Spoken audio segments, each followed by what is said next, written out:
last look at this, I put it up against a Microkorg and an OB6 to show just how much virtual analogues have come on in the past few years, and how I think in most cases they're indistinguishable from analogues, and you can get some really great sounds from this, which has led to this video and what I think are its secret weapons, some of the sound design tools it's got in its arsenal that you might not be aware of, how they work and how you can use them. And if you're looking at picking up a new synth, take a look at the links below. There's a free shipping link from Perfect Circuit in the US, and I'll get a small commission for my efforts. Also, hit subscribe, ring the bell and pop over to my Patreon to support the channel. Anyway, back to the Skulpt, and I'll start off with its first and probably most not secret of its secret weapons, and that's the spread function.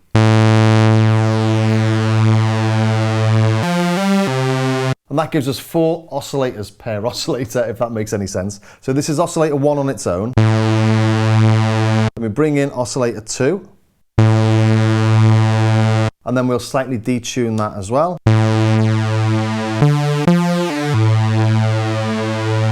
And that's a really big fat sound, considering all we've done is get a sawtooth up on each oscillator and spread it.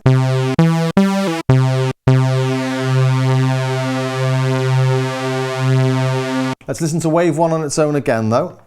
And the spread, it goes to sort of real horrible detune.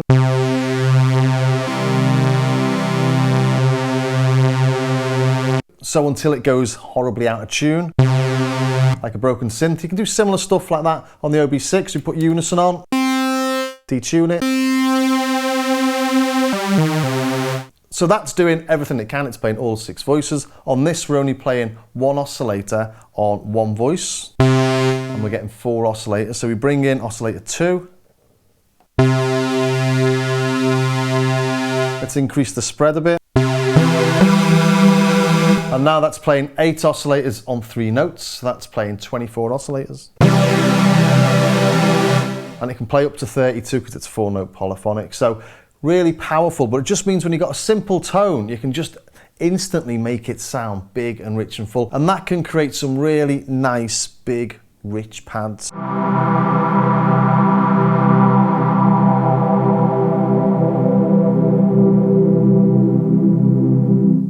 And don't forget, all that is 2 sawtooths spread with a bit of resonance to add a bit of delay to that as well.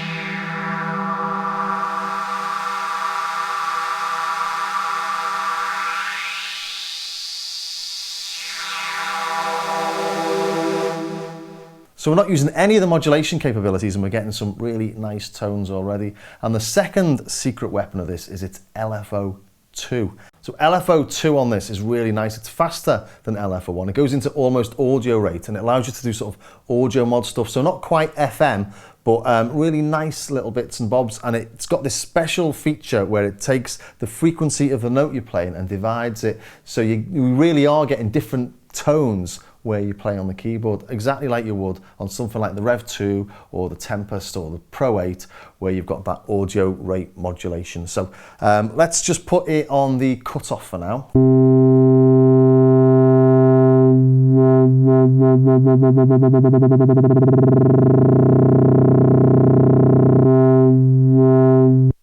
And when we get to halfway, we get to this F over 128. So it's the frequency of whatever you're playing divided by 128.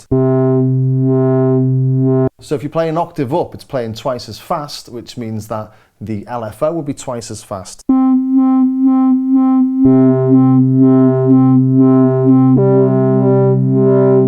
Which means you can get all sorts of nice effects. And it also means we can go faster than we can off LFO1. So let's just turn up a bit more.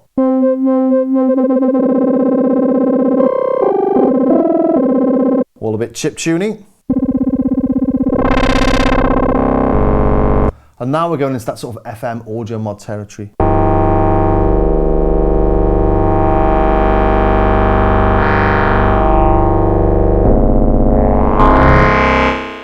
So that's a really nice way of modulating things without using the FM or the ring mod. You can do much softer things and slower things.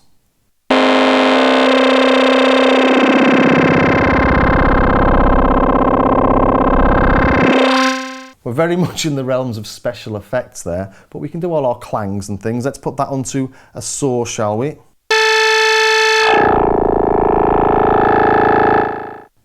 Speed it up a bit.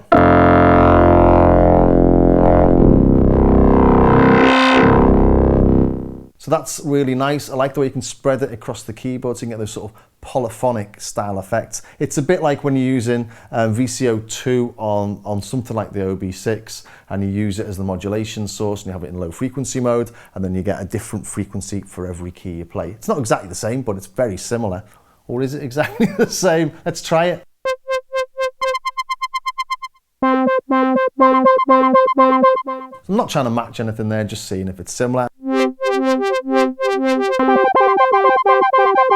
Anyway, LFO2 is a lovely little secret weapon on this, as is the frequency modulation and the ring modulation. The ring modulation is either on or off, you've got no control over volume, and it just gives you the sum and the difference of the two oscillators. Let's have a quick listen.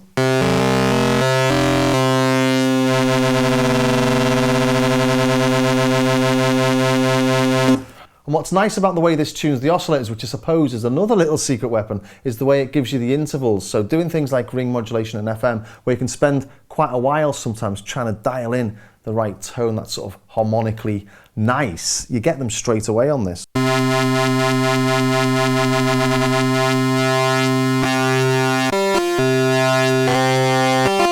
And if you do want to change them, you do want to put them out of tune, you can do that with the fine knob.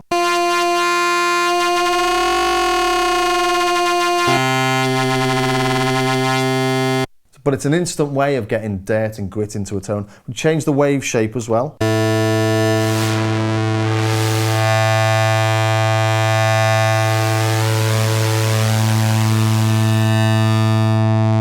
And that brings me on to its next secret weapon, which is the fact that it's got noise as an FM and ring mod source.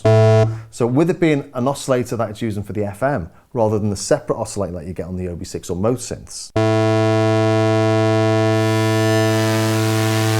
you can get these really sort of nice, I know that sounds quite harsh, but something nice and sort of soft sounding plucks and bells, because they've got that little bit of noise in there.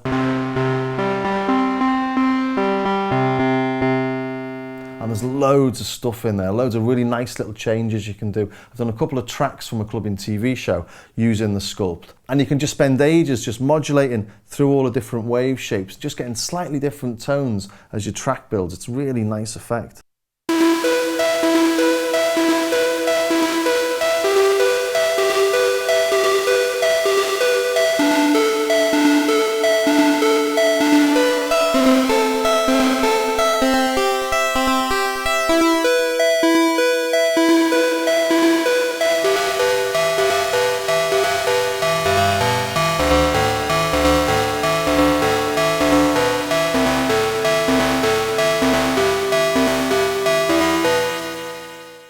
And just like with the ring modulation, the tuning of the oscillators helps with getting FM tones in tune, although the FM does work slightly differently than most other things I've come across. If I play something on the OB6, for example,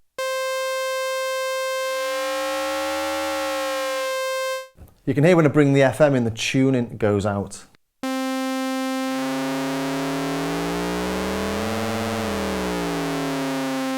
And that's how it works on pretty much everything else I can think of. On the Skulpt though, it does it slightly differently. It doesn't detune things. So what that means is that, that you can create FM tones without having to detune everything. So it works really well from that perspective, but it is a different way of doing it. And if we just take a listen. You can hear it's doing nice, weird things, but it's not detuning it.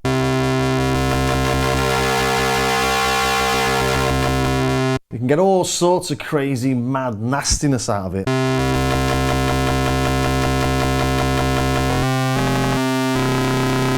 But it's always sort of in tune.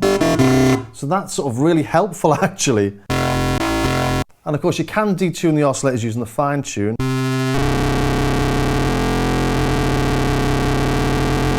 So you get similar sort of things, similar results, but it doesn't work in the same way as this. Which to me is a bit more predictable, but that's because I'm used to it.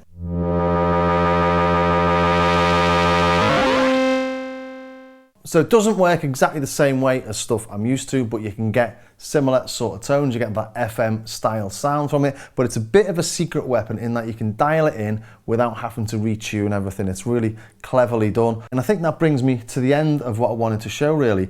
I think it's a great little synth. I think, you know, if portability is an issue for you, this is a really portable synth. If you want more knobs, you're going to pay more for more knobs on something. And I think they've got the balance right, really, between the number of knobs and using the app. The app's really good as a librarian and editor once you've started using it, and it's quite good to look at just to see where you are sometimes, but actually you program it on the synth once you've got used to it. All in all, I really like it. I really like the Cobalt as well. I've not played with the Argon, I've not played with any of the other synths. I have lusted after the big old analog ones, but they're far too expensive. So for about £170, something like that, I think it's a really nice little synth.